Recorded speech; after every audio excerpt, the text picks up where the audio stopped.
Okay, so on today's episode, I'll be covering the 1993 surprise hit Free Willy, which is about a killer whale kept in captivity, and you are not going to believe what happens to him.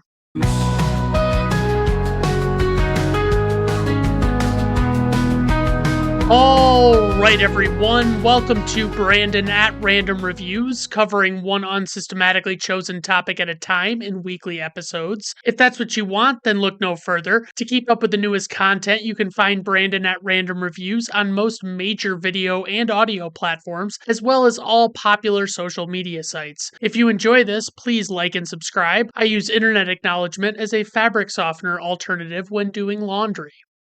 As you may have also noticed, I'm kind of going back to my long form. I'm only doing one movie per episode. That's the key difference. I really wanted to get back to the long form stuff, and I just wanted to be able to expand my thoughts on movies and actually walk through them again. So if you see these super long ones that are not like close to 5 minutes long, they're more like 30 plus minutes long, almost always are going to be filled with spoilers. So just a heads up. So today's movie is Free Willy, released on June 16th, 1993. Runtime 112 minutes, rated PG by the Motion Picture Association of America. Budget is $20 million, okay? Directed by Simon Windsor. For the cast, we have Jason James Richter as Jesse, Lori Petty as Ray Lindley, Michael Madsen as Glenn, August Schellenberg as Randolph, and Jane Atkinson as Annie Greenwood. For casting notes, Jack Nicholson turned down the role of the villain Dial, balking at the low pay offered, which, I mean, this is not like a movie that you'd expect to come out with a big budget like he would need to be paid. Jack Nicholson notoriously made a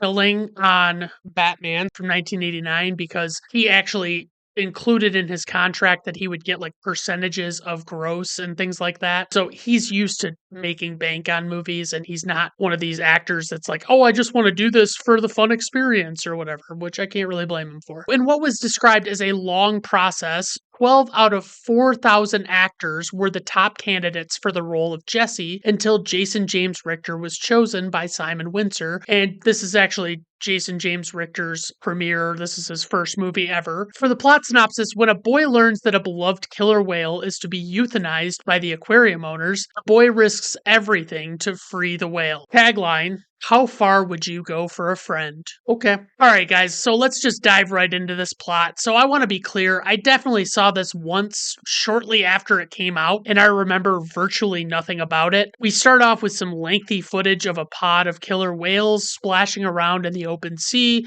and there's a group of men in a fishing boat who capture at least one of them in a net. I'm not positive on what message they're trying to convey by showing the whales getting separated when the men capture some, but not all of them. But I want to say it might be that capturing wild animals and keeping them in captivity is bad. I'm not really sure. We'll find out. I'm just kidding, of course. That is definitely the message, and this movie obviously lays it on pretty thick throughout. I didn't recall that the main character, Jesse, was actually a foster kid who was a runaway and was a homeless scavenger with a few other friends who were in the same situation at the start of the movie. He and his friends are shown begging people for money with made up sob stories on the street, and they steal a cake and go to a skate park to eat it, I guess. Suddenly, the cops roll into the park with lights flashing and sirens blazing, and all of the kids flee. So Jesse and one of his friends wind up in this unfinished shop with a toolbox. It's not really clear where they're at. And the friend starts graffitiing a pane of glass or something, like he's spray painting it, which is a seasoned veteran move, by the way, because everyone knows that graffiti is actually supposed to be done in places where it'll actually be seen by a decent amount of people. And this is what I'm thinking as he's doing it. He's actually doing it in the observation area for where Jesse encounters a whale in a massive tank, and it screeches at him, and he asks what on earth it was because he doesn't know. The cops eventually catch them, and when Jesse is at the precinct, he has a pretty big attitude with the officer handling his case, who is clearly sick and tired of Jesse wasting his time, especially after keeping him out of court repeatedly for no more thanks than it gets him. The cop sets Jesse up with a foster family. I also didn't realize, of course, that Mr. Blonde himself, Michael Madsen, had a supporting role in this movie. Unfortunately, he doesn't strap a whale to a chair and torture him while singing a Steelers Wheel song, but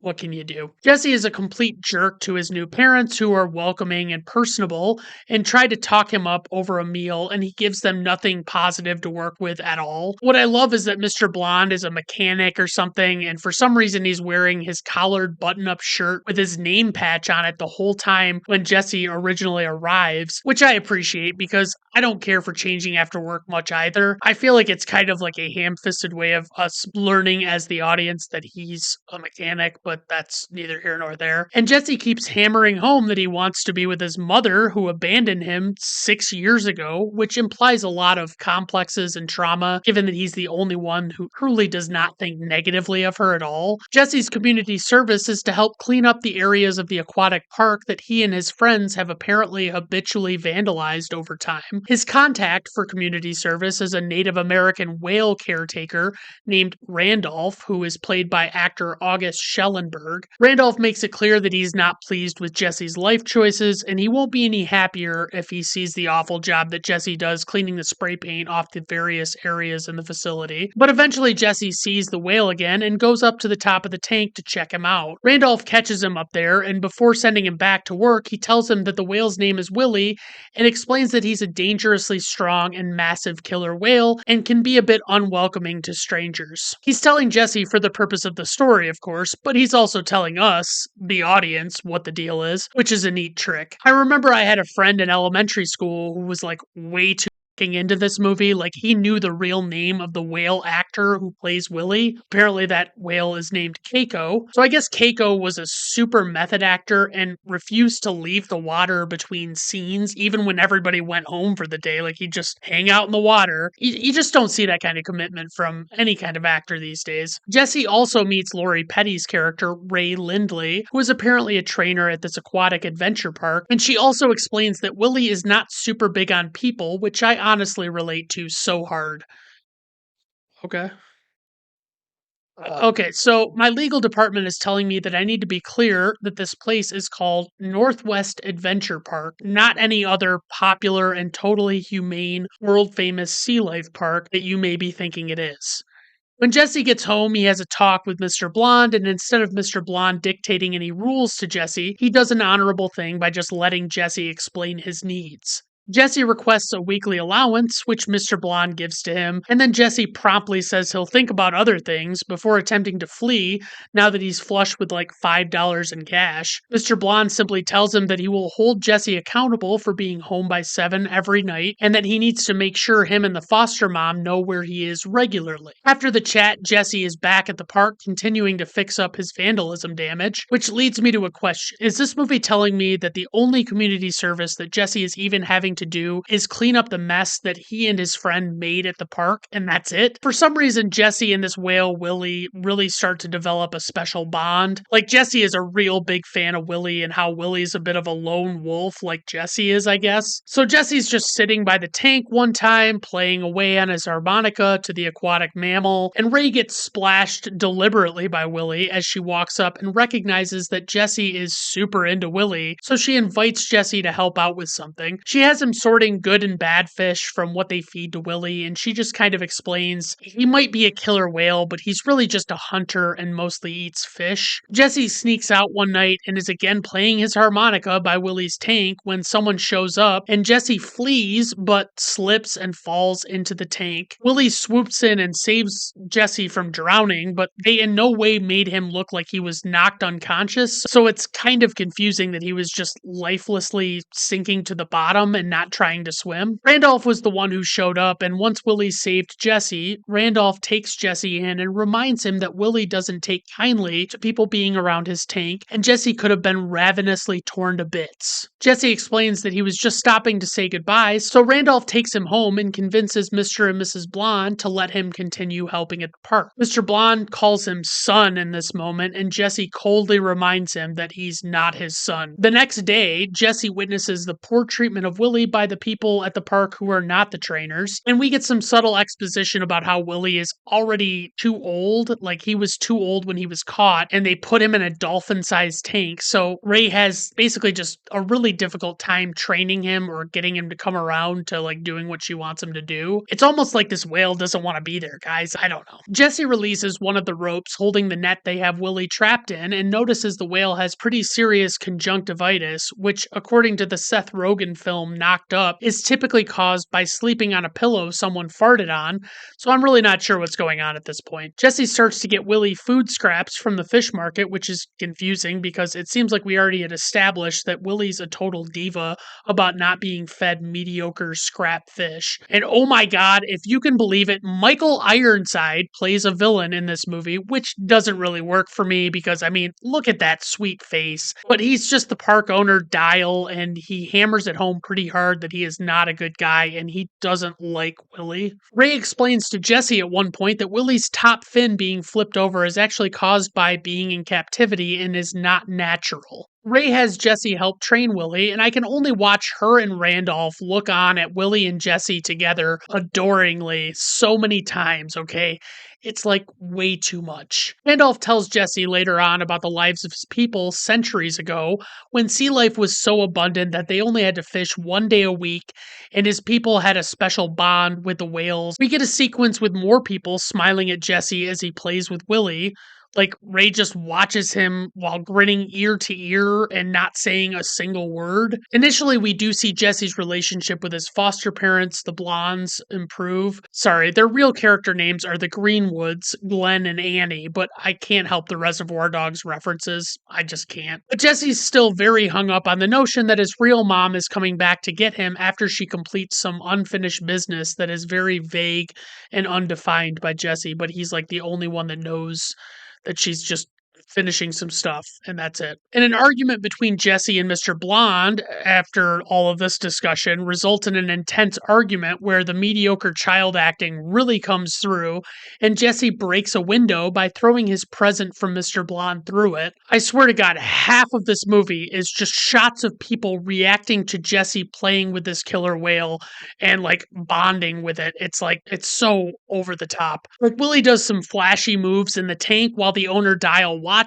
and then makes it clear that Willie needs to be able to do that in front of a crowd, which it's pretty easy to see probably won't go well as soon as they show the amount of people in the crowd and the observation area going nuts and making noise and banging on the glass. And sure enough, they make it pretty clear Willie is stressing out in the water at the show, and Jesse has to plead with the whale in front of the crowd by explaining how important it is to everyone that he does well. Then as the crowd gets restless, Willie straight up goes rogue and just heads down to where the kids are pounding on the glass in the observation area.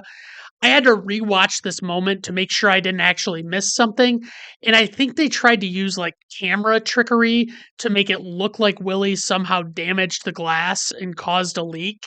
And all the kids just flee from the area when the water starts spewing out of the glass. Afterwards, Jesse is inconsolable as his police officer pal, who came to see the show, tries to talk him through the situation with his foster parents, explaining how Willie just doesn't seem to want to do shows, and it's not Jesse's fault. Jesse is being a real C word in this scene. That's right, a cranky Sue. About how he's going to find his mom and everything's going to be fine, and he doesn't have to make nice with these foster parents. And the cop just explains to him that he needs to get it through his head that the authorities can't find his mom, and Jesse is still very convinced that he can find her on his own somehow. Jesse goes back to see Willie later on and really lays into Willie about choking during the show, and Jesse claims that he intends to just head to California, which is a thing I forgot to mention that happens. Like his friend comes to see him, and Jesse's doing well, looking after Willie and all this stuff at the park.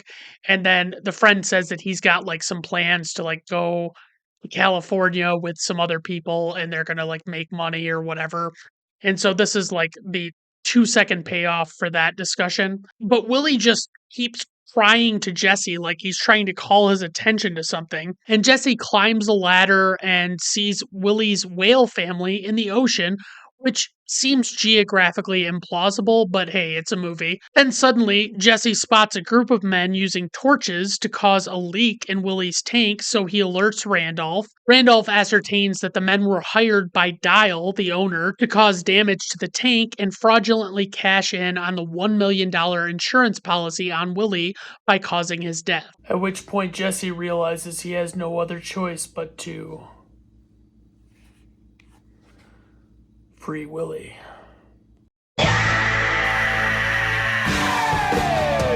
Randolph recognizes the reality of the situation and how urgent it is, but Ray, like a coward, wants to alert the police instead of trying to transport this multiple ton whale somewhere. But like this whale is not going to live long, to be fair, in this state, and she's being a little ridiculous. Like, this is probably the plan they come up with is not the best, but it's the only one the movie presents as being an option. So they make the necessary preparations to lift Willie out of the tank with a Skytrack. And for those of you wondering, a Skytrack is a telehandler or telescoping forklift used for lifting heavy loads. One practical use of this equipment that I know of is to hang trusses on houses and barns. So like the basically the rafters or like what modern rafters are. Randolph and Jesse go to steal Mr. Blonde's truck to transport Willie to the ocean on a big trailer, and they investigate by trying to reach him in the truck by radio. Eventually, they put it all together and catch up to Jesse, Randolph, and Ray, and spend numerous unnecessary minutes holding up Willie's safe return to the ocean. Meanwhile, Dial and Co. realize what's going on and go after them because they don't have theft insurance on the whale, which is so typical of a short sighted businessman to not purchase whale theft insurance. And oh my goodness, they actually have Jesse sitting, seemingly unsecured, with Willie on the trailer, consoling the whale as they speed to the ocean.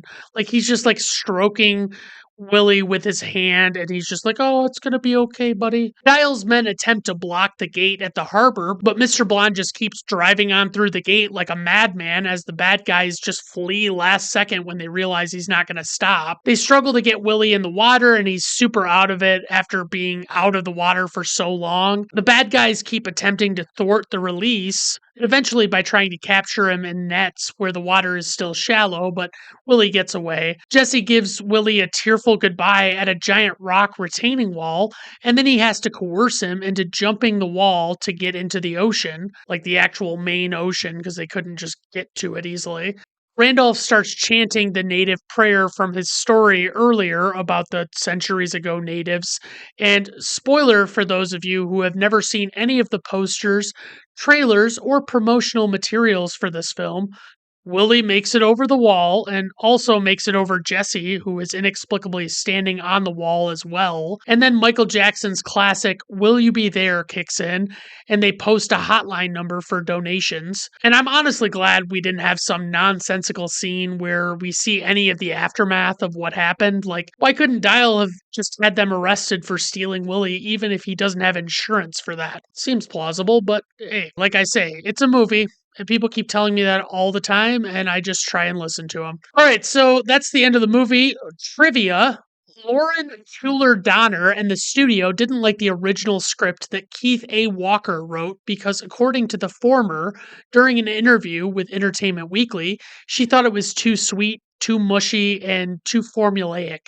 So Corey Bleckman was hired by the Donners to write a second draft by making the story more contemporary, as well as turning Jesse from a mute 10-year-old living with nuns into a 12-year-old street tough with foster parents. After the movie was released, it brought the living conditions of the star orca, Keiko, to the world's attention. His tank was too small, with too warm, chlorinated artificial salt water. Keiko suffered from a weakened immune system and a skin condition around his pectoral fins. There was a monumental effort to release Keiko. A custom tank was built in the Oregon Coast Aquarium, and in 1996, the whale was flown from Mexico to Oregon. He recovered well and was moved to a sea pen in 1998. In July 2002, Keiko was released into the wild after spending 22 years in captivity. Unfortunately, he did not fully adapt to the wild again and died in December of 2003 in Norway. Keiko became the second oldest orca to ever live in captivity. Most close-up shots involving limited movement by Willie, such as when he's in the trailer and the sequences of him swimming in the open water,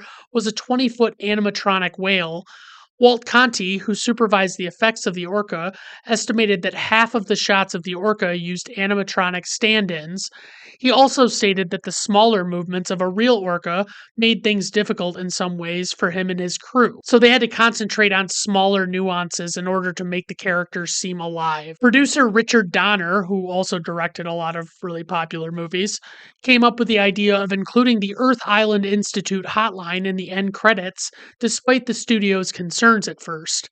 After the release of the film, millions of moviegoers called the number, where $20 million was donated for the Save the Whales Foundation. Now on to IMDb nuggets. For those of you not familiar, I usually get a lot of trivia from IMDb's trivia section, and a lot of times it's all user submitted, so you have to take it all with a grain of salt, but there are certain ones that I call IMDb nuggets, which are just ones that are like particularly ridiculous or just overall weird. So, did you ever hear something that you wish you hadn't heard, but then immediately wanted to tell other people so that they could share in your suffering? Time magazine reported that there were two animatronic robots standing in for Keiko, a complete one coated with 1,350 kilograms or almost 3,000 pounds of rubber. And there was also just a top part animatronic with big underwater propellers to imitate swift swimming. Special effects supervisor Walt Conti said that the dummy looked so realistic to Keiko that he became sexually aroused. Didn't need to know that. Didn't. And another little nugget is a little bit of foreshadowing occurred when Ray asks Jesse if he has a girlfriend after revealing that Charlie's her partner. In the sequels, Jesse did find interest in girls and was in a brief relationship with Randolph's goddaughter, Nadine, because, yeah, I'm sure the intention of that throwaway line was to foreshadow something that happened in a sequel that they probably didn't think was ever going to happen. All right, on to info and ratings. Opening weekend 7.9 million, worldwide gross 153.7 million, IMDb 6.0, Letterboxd 2.9, Rotten Tomato critics score 71%, Rotten Tomato audience score 50%. Personal rating 2.5 out of 5 stars. Praise for this movie. It really gives you exactly what you should expect from it. There's not really much more or any less. It's just if you see what this movie is and what it's about, chances are pretty good you're not going to be like super disappointed by it if it seems like something you'd be into. It's a very straightforward family flick, and it's kinda nice in that way, and there are a lot of memorable moments throughout. I don't want all of my nonsense to take away from that. Criticism: every event of this plot seems fairly obvious. It's like nothing comes out of left field, nothing feels like it's just completely unexpected, and my biggest complaint is there is so much reaction acting going on, and it feels super lazy from a writing standpoint. And what I'm talking about is like those moments where Jesse and Willie are bonding and everybody's looking on adoringly and they're not saying anything and they're just smiling and like, oh my God, look at that. They're so sweet. It was an okay movie. Probably not something I'll ever watch again, but I found it fun to just revisit. All right, everyone. Thank you for stopping by. I do appreciate it. Have a good rest of your day. Bye now.